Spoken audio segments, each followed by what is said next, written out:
This is Tim with Death My Metal MMB, and I'm talking to... Tim, what's happening? Bobby Blitz from Overkill. There we go, cool. Okay, the new album. First off, how did you guys come up with the name for the album? It was actually titled based on the artwork. Right. We had all sorts of other working titles for it. We like usually start with something of a song, or maybe we were going to call it Distortion or the Distortion Riots. Right.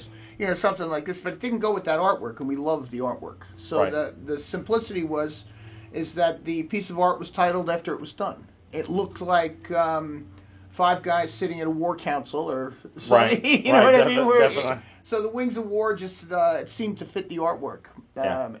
Now you look at that and you go, oh, that works. Yeah. But it had nothing to do with anything but the art. Definitely. Yeah. When you guys create an album, is it just one or two people doing it, or is it a joint collective through all of you? Well, it's primarily Dee and my thing. Yeah. He starts the house and then I put the roof on it. Right. That's kind of the way we look at it. But I mean, people are instrumental in this band. Having Jason Bittner and his talents, it would be a shame to waste them. So, right. Sure, we said, hey, it would be great if the drums went this way, and then Jason said, oh, I see what you're looking for, and then wrote his drum parts. He was sending me 5-6 files a day. We get together for a while, and then we separate, and then we use modern technology and exchange, files, via the net, and that's how we start working on the songs. Once we get a skeletal for all of them, then we go back in and work together. But probably the most instrumental is Dave. He's got great ears. He likes to change parts. So maybe he doesn't necessarily write the song. Right. But for sure, he is changing each song. So that's how it kind of works. Starts with Dee, goes through those guys, ends with me.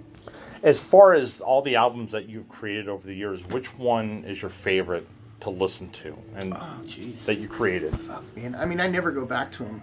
It's not like, I don't sit around my house and listen to Overkill records just for my own enjoyment. Do you ever, here's the thing, and that's the question I want to ask you, you don't ever listen to your own stuff, or do you? Not really. I get ready for interviews by listening to the new ones so that I can get all the nuances out of it, so nothing went by me. Like when we recorded Horoscope and Feel the Fire in Germany, we did it live. Yeah. One night, 2 records. I listened to Horoscope and Feel the Fire to get ready for that show for a few months. Really? But it was more of a task than to sit down and just kick back and enjoy it, if that makes sense. Do you like listening to your own voice?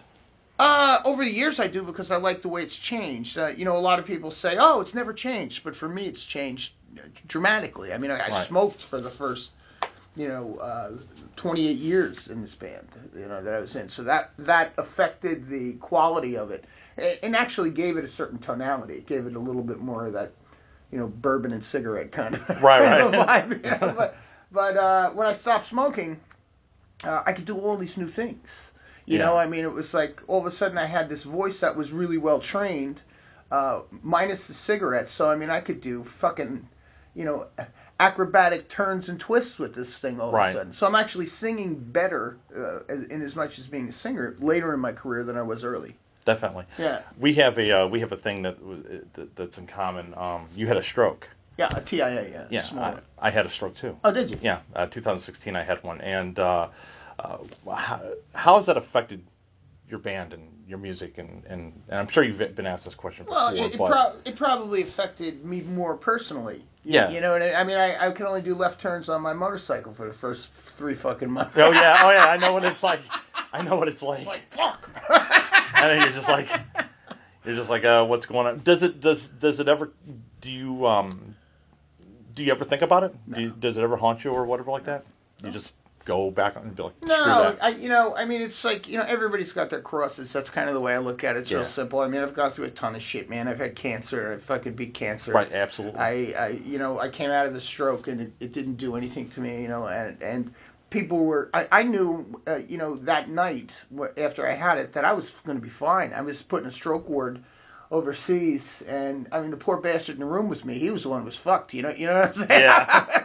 I could unplug myself and go to the bathroom if I wanted, set the alarms off. I walked out of the place to get a pack of cigarettes, and Really? yeah, like 8 o'clock the next morning. I went and found a gas station. It had on like a wife beater with these like wires coming out of it, and a pair of motorcycle boots and pajama bottoms. And I walked into a gas station. I was in the hospital for 4 or 5 days, and Okay. my blood pressure was like through the freaking roof, obviously, and whatever like Was that. yours a TIA or was it? I don't really know. It was minor, but it wasn't minor. It was kind of like I didn't lose anything. My whole left side kind of like lightning it shot, froze up too, yeah. and it froze up. And then I actually drove myself to the hospital. And by the time I got into the hospital, I couldn't I was starting to not function. But my blood pressure was I think almost close over 300. Okay. And then 4 days later, and I did the same thing. I went and I was like, God, I gotta take a shower. I can't be laying here. And they're like, don't want you to get up. I was like, screw this. I'm gonna go take a shower. Yeah. And then but once the 4 days left, I could walk fine, but my speech was still fucked up. Yeah. And but eventually it went away. But that wasn't the real kicker. I mean, I had something else that happened in 2016 that kind of the PTSD kicked in, and I actually worked in town here at a venue, and I actually ended up getting shot twice. But and the PTSD is, I told her, I was like, that's nothing compared to getting a stroke. That's lights, heavy, man. Dude, that's lights out. Yeah. So, but Well, that's what I'm saying. Everybody's got their crosses to bear. You have so I to, don't really yeah. talk about it. I mean, I'll talk about it positively, getting through the problem. absolutely. Everybody has a problem. It's whether you can get through it or not is the kicker. You know what I mean? And that's the thing about it is you've been around for so many years, and you guys have started, basically the same time with Metallica and Slayer and Testament. All these bands actually just came out. How has music changed over the years, and how have you had to adapt to that change? Well, music itself hasn't changed. I mean, music always grows, or creativity grows, or new influence comes in, or Right. something like so. But I think the business itself changed is really what happened. I think that we've never paid attention to what other people do. This is more about keeping our own porch clean than worrying about what the neighbors are doing. Yeah. You know what I mean? Yeah, I understand. I mean, and I think that has always given us the opportunity to keep ourselves free to do good stuff late in our career. Yeah. Who gives a fuck what Testament's doing? Yeah. Well, I'm just. Yeah, I mean, well, if you're a Testament fan, I get it. Well, no. I'm Right. yeah. So, and that's the thing I've always wondered with all the bands that you guys have started that in that time era, Yeah, sure. And it's just like one is making more money than the other, and it's like I don't give a shit about any of that. But as far as progressively making the music, you guys have always stayed true. I don't think you've ever gotten off that beaten path to be radio friendly like some of the other bands. Well, we also never stopped. That No, was you the haven't. thing. If some of the other bands, and Metallica obviously never stopped. They redefined the definition of pop music. I mean, Absolutely, they and did. that's and good for them for doing it. And Anthrax never really stopped. They played less, or they released records at bigger intervals. But I mean, Right. we were on a 2-year clock since the fucking beginning, and for us, that's how it works. And I think the point is that when this stuff came back with a greater amount of popularity, obviously guys like yourself were involved anyway all the way through. Right. But when it started hitting the youth, in another generation, we were ready. We didn't go home and live in our parents' basement and wonder why nobody appreciated our fucking genius. Right. We went out and worked, and we don't care if they appreciate our genius. We don't think we're geniuses. We just think we're in the best heavy metal band in the world. Right, If absolutely. you can think that, you go, I'm going to bury these other guys. You root for them. They're my friends. Right. I want to see Exodus do good, but I've said it to Gary Holt every time I've done shows with him. I said, all right, that was pretty good. Now watch how it's supposed to be done. Right. Does it ever, like, when you do you ever listen to anyone else's albums? Do you check stuff out when Exodus comes out with something new? I mean, do you check it out? I'd rather listen to the other guys' stuff, and not to know, what if they're setting a new benchmark, but just because I'm a fan of the stuff. Right. I'm really a metalhead at heart. This is like, it's hard for me not to have it. I mean, I love wrenching bikes, and I love tuning up old cars and shit like that. But I mean, there's always my phone and a Bluetooth boombox out there, or a speaker that I'm listening to the new Testament, listening to the new Creator, whatever it could possibly be. Right. Some of the young bands too, I like. When you were first starting out, and obviously, I mean, you were obviously a local band like everybody else. Yeah, sure. How long did it take before you got signed? And Oh, yeah. 4 years. Really? Yeah, but we were a cover band when we first started. From doing originals, we were probably signed within the year, probably maybe 15 months from when we started doing originals. And as far as like new local bands nowadays, what would your advice be? Well, it's a different world. I can't compare it to what we did. Absolutely I not. would just because just the way of exchanging information is different. We had to pound the pavement and wear out our sneakers to get people to listen to us. Right. You know what I mean? Shake hands and put flyers under windshield wipers. Nobody fucking does that anymore. Not very. No. They count their likes and they post as much as they can. And I think a lot of people live in kind of a I don't know. It's some of it's a fantasy. You know what I'm saying? I mean, I don't even have social media on a personal level because. To me, I'm not going to say it disgusts me. I know where it's supposed to be, but I would never wrap myself up in that based on the fact that I know that what's real is a conversation that's face-to-face like this. Correct. And that has more impact than the amount of likes because that's becoming very sterilized and diluted because you can apply it to anything. Socialization doesn't happen anymore. Social media happens. Correct. And I think that if I had to give guys advice, I would say post as much songs as you possibly can, but sure, get out there and shake hands. Not like the show's over, we're going to get fries and a couple of shakes and we're going home. The reason that we won back then was we'd show up at the club at 10 o'clock, no matter who was playing, we'd be the last ones to leave. And half of those times we'd be in a fight, so we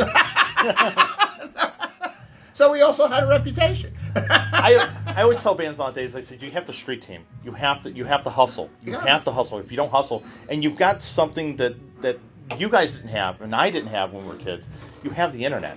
You have access to everything. Instant information. Yeah. And you don't, if you don't utilize that, you're not going to be successful. Well, you have to utilize the internet. I mean, we'd be dinosaurs if we didn't. And oh, absolutely. I just don't particularly care for it on a personal level, but I obviously understand its value when it comes to professionalism and my business, Absolutely. I mean, I love the business I'm in. That's the way I have to look at this because if there is no positive cash flow, there is no Overkill. It doesn't matter what you no, you got to make money. It's all about money. You got to make money. What do you do on your off time? Well, I had a couple of businesses with my wife that we'd sold. We used to import Belgium chocolates. I got this other thing that I'm like kind of a silent guy in. I mean, we're Jersey guys, I mean, we always got something on the hustle, you know what I mean? Yeah. Down low. I mess with old cars. I got an old 67 SS Chevelle with a 396 in it and an old Corvette. I got an old Harley.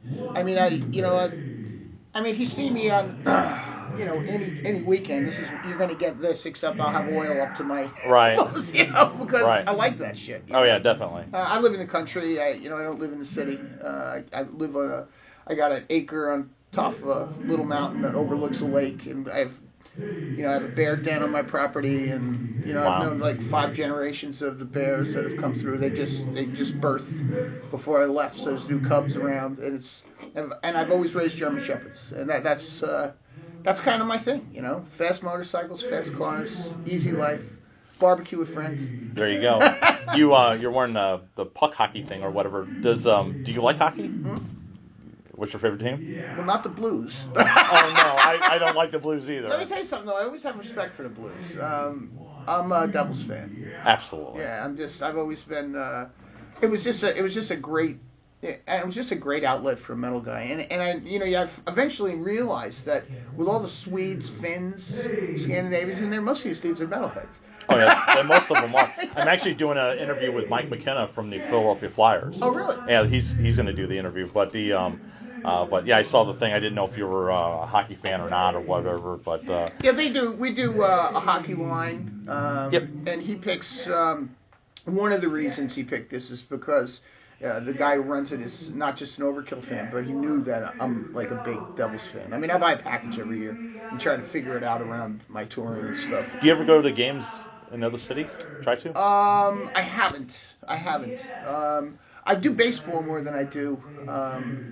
I was in Milwaukee yesterday at Miller Park watching the Mets. Is it cheaper? I think baseball's way cheaper than hockey. Yeah, you can just walk in. You just walk in and buy a $20 ticket and just sit yeah, there. You get a standing room. You can go sit out in the out in the bleachers. I mean, it costs you next to nothing. I think it cost me. I think I had a beer and a dog were more expensive than the ticket. Yeah, I think she's got tickets for next Friday, and it's like $20. And for Cardinals. Yeah, for Cardinals. Yeah, they're a fun team because they're always in the running. You know. Oh yeah, they're always in the running. They're always in the running. Definitely. We had their single A affiliate in the county I am in, Jersey. They were called the Sussex Cardinals, and some of their people that came through there. I mean, Wainwright came through there. Oh yeah. Yeah, just insane. You know, it's just a little 5,000 seat ballpark where it costs you. They do ticket night and half beers. It's like $3 to get in, and it's like it's $1.50 for a draft. I mean, where are you going to go wrong? No, you're not going to go wrong. Yeah. So, but as far as the tour, where do you guys go for the rest of the year, and what else do you have lined up? Well, we started in South America with this, and then we did Europe. Now this is our third leg through the U.S. We're going to end, and then over the summer, just a few festivals in July. Yeah. So it's going to be other business time for us, our other personal businesses, and then the second European run starts in September. We're taking the same package we did the first time because it was insane. It was our best European numbers ever. Right. And so that's Destruction and Flotsam Jetsam. We'll be on that. Yeah. Then our second U.S. run is slated for November. And then after Christmas, we pick up specialty shit. The 3 shows in Mexico, then down to Costa Rica, and then maybe get the Australians involved again and go see the Asians. I want to do the Pacific Rim. There's a bunch of shit I haven't done in Asia. I mean, we did China last record. I've done Korea, Japan, obviously, but we've never done Thailand. I think Malaysia's got a great scene. I think Malaysia's got like a heavy metal president. The guy's like the guy who runs Malaysia there's a lot of them promoted it. Yeah, so I mean, I want to do that shit before, because that's kind of a bucket list thing for me. I mean, I realize I'm coming down the back of the mountain. I mean, it's not like Hey, listen, I'm a realist. whenever Metallica did the 4. And I always thought, I was like, God, why in the hell doesn't Overkill, Testament, Exodus, all these guys do their big 4 or do their big 5? They're trying to put it together right now. It just doesn't make any sense. I just interviewed Flotsam and Jetsam. I said, I don't understand why it wasn't Overkill, Sacred Reich, a bunch of these other bands together, and why don't you just top it off, because it just doesn't make any damn sense. Well, they're trying to put it together right now. They just don't have the parameters set correctly. I think it's Testament who wants to headline it. But listen, man, we're on the up, and this is not where that stupid money happens. This is just the middle class living. Right. What you do here at this thing. It's fun, middle class living, and don't get me wrong. I wouldn't trade for anything. I've gone through a pair of motorcycle boots every 10 years. I've had 4 pairs of boots. Right. And, this is the way, and that's how I work. So I have no fucking complaints, but I'm not going to put myself in a situation where I feel like I'm working for somebody else at this point. Absolutely fucking not. I'm not doing that. No, you're not. So you already paid your dues. So the parameters have to be set correctly to have what you just suggested happen. Not one group running it and then the rest working for them. I wouldn't. Here's the thing about it is, and I tried to explain to her, it's like Overkill to me is whenever I see Overkill and whenever I feel Overkill, it's a massive feeling. It's part of my youth. It's part of who I am. The band Overkill, I think, to me reflects differently than even Metallica and Slayer. I'm huge. I mean, I know they're a Ray family. I've been friends with them for years, but Overkill to me, they've always stayed true. You guys have always stayed true to your element. You've always stayed true to your music. Every album is different, but yet it's thrash metal. It's the same. It's the same heartbeat, and you have to appreciate. I put on different bands, and I'm like, that one's okay. That one's okay, and it's not because you're sitting here. I don't give a shit. But when I put on an Overkill album, it's solid all the way fucking through. Well, I can tell you exactly what it is. It's purity. We do this because we like it. And we do it because we like it, not because it came back in. The proof is that when it wasn't popular, we were still here. That's really that's the reality about it. There's the whole fucking thing. You put me in a room with 10 other fucking bands, I can tell you who's real and who's not just by smelling the air. I know. That's you know. and that's something that I think, like I said before, that's because you're still here and you're still doing it. Yeah, and I mean, and we have a hell of a tenacity too. I mean, it's one of those things. We don't accept failure. We can move through. We don't want to move through members. We love our lineups that as they come along, but we've learned to accept the fact that a new member, a Jason Bittner, adds to the band, not detracts from the band. You know, it's not Absolutely. like, oh boy, they lost Ron. It's not they lost Ron. They gained Jason. And if that you go through life or through this journey with that mentality, you're probably going to succeed more times than you're going to fail. You know, and I fucking love it. I mean, I love the fact that even the bands know we're the guys who never quit. So we can walk into a room, make half of them feel uncomfortable. That's why it's like, I mean, you've got a new album out. You've got, you know, it's the same song and dance. But the reality about it is I want to know more about you and the band and life and things like that. And what made you do this? What was your inspirations doing this when you were a kid? Who did this for you? Well, my mother cut a couple records. Right. So, you know, I remember her singing to me before she, you know, spoke to me. I remember her singing voice. Right. She's first generation American. My grandparents were Irish. I mean, all the Irish sing. It's just the way they sing when they talk. Right. You know, and it's and to me it was never a fear of doing this. Right. You know, singing was normal in our household. You know, so what made me want to do it was how cool it felt when I started getting records that, you know, made my blood boil. You know, I was a newspaper boy. My father was always willing to help me. Whatever you want, I'm in for half. You got to earn the first half. Absolutely. He was that kind of a cat, you know. And so I got a newspaper out and I joined a record club, you know, and I bought everything that looked heavy or, you know, I mean, it was all Sabbath and Alice Cooper and Led Zeppelin and, geez, I mean, one of my favorite records to this day I got from that was, it's called Rock and Roll Animal by Lou Reed. Right. That he plays with Hunter and Wagner, the two guitar players that did all the shit for Alice Cooper. They're most incredible studio musicians. And, you know, Lou Reed, Shmoo Reed, but this is a fucking metal record, some of this stuff. Just fucking beautiful record. But I was fucking 14, 15 years old, you know, at the time. So, you know, I mean, I had the fever, man. I was bit by the bug. You know, I was chasing the high. It kills me because the record store's not around anymore, because whenever we went to record stores, we bought albums not because of music, we bought it from the covers. A lot of times. The first King Diamond album I bought is like, who the fuck is this guy? Yeah. You know, and I bought it for the cover. The same thing with you. And it blew your mind. And you look at them like, who the fuck is these guys? Well, that was a fun thing that's missing from the current day, because people assembled at record stores on release days. Yeah. You know, it was like, and then you got that King Diamond record the first time, and then the next King Diamond record's coming out.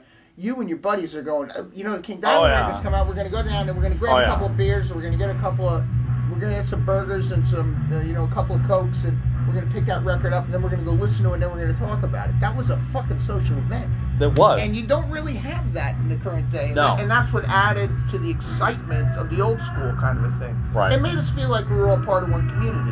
Yeah, and I did meet and greets. I tell you a real quick, funny, real fast story. I went to a record store. There was a bus outside. There was a guy dressed. He had a cape, had his face painted, and he had the cop glasses. I didn't know who it was.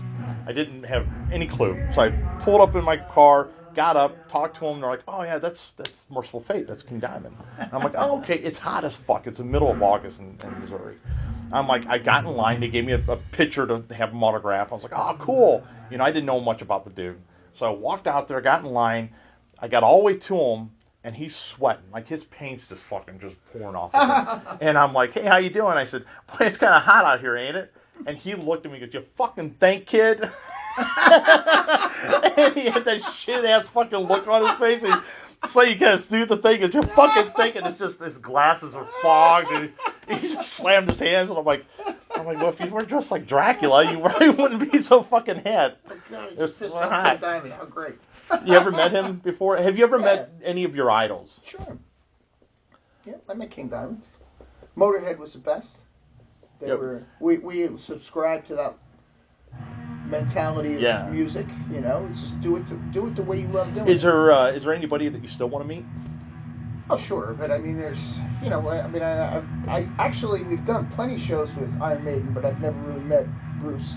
Really? I like him. Yeah, I think he is I think he's super intelligent and super driven with all the things that he does, and still, the benchmark in for energy and for talent, in the genre, Right. and obviously, in their genre, miles ahead of us. But man, I met Halford, a real nice fucking guy. I mean, They say he's super cool. I saw last time I saw Iron Maiden when they were here with Ghost, okay. and I saw them for a little bit. But I've only met Steve Harris one time. And they're all regular guys, I hear. They'll talk to you like well, this. most of the metal guys are. Most of the metal guys aren't douchebags. No, most you of run them into are, one or except two. for, I ain't going to mention the bands, but most of them are. But like I said before, it's like Nickel Brain. He'd talk to you all fucking day. Yeah. Jason knows him really well. Yeah, you just sit there and just bullshit with you. I'm like, hey, I gotta go, and he's, oh no, you stay, and I'm just like, okay, I'll stay. But anyway, but I can't wait for tonight's show. The fucking new album is absolutely fucking amazing. I think it's some of your best stuff that you put out. Yeah, it's good. It's a good record. I mean, it's hard for me to rate it with all the other ones. I mean, it's too many. I'm always an old school fan, but as far as new stuff, I think this tops it. I really think I do. Yeah, I think I great. do. But I appreciate you doing the interview, and I wish you nothing but best of luck, and we'll go from there. My pleasure, Tim. Thank you All so right. much. Thank you.